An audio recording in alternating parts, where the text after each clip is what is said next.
commercial banks deliberately trying to take advantage of their customers by charging high banking fees, or are these fees justified? This was just one concern that Friday's Joint Select Committee of Parliament's inquiry into commercial banking fees sought to get to the bottom of.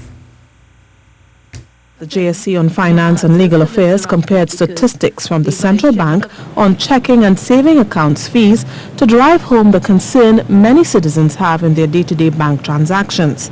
RBC Royal Bank, $15, Republic Bank, $15.01. We have Scotiabank, $10, and then we have Bank of Baroda, $4. Though that's quite interesting. That type of pricing, for me, I think is quite suspicious. This led him to surmise that perhaps some banks aren't seeking the best interest of their customers. These fees are somehow justified because of the charges in security and trying to discourage people from personal banking and online banking. It is a fallacy. It appears that the marginal cost of producing or maintaining a savings account or checking account is not $20 or $25 or $22.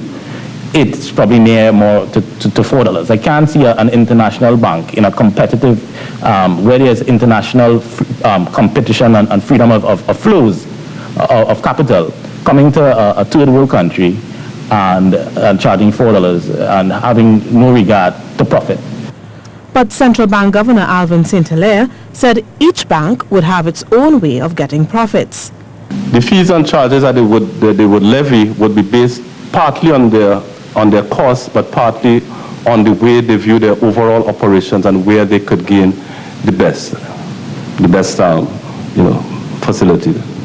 JSC member Randall Mitchell questioned what he saw as a barrier to customers switching banks and opening new accounts. He noted the increased requirements to open a bank account. I think it's the case that the poorer and more vulnerable groups in society are really just sitting ducks.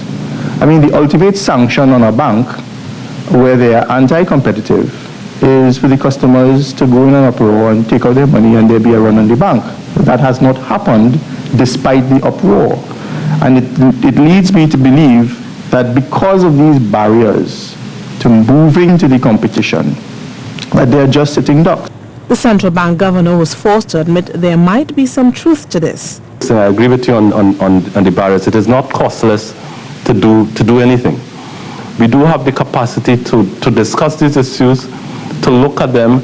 We don't have the power to regulate these things, but I think we do have some influence which we will try to use as much as possible. And I think bolstered by public discussion like this, it would certainly help. The central bank governor said he'd been having meetings with commercial banks and they've been discussing the possibility of reducing bank fees, if not for all, for some. He's hoping that competition in this sector would ensure that bank fees remain at the lower levels. Stacey Ann Providence, CNews.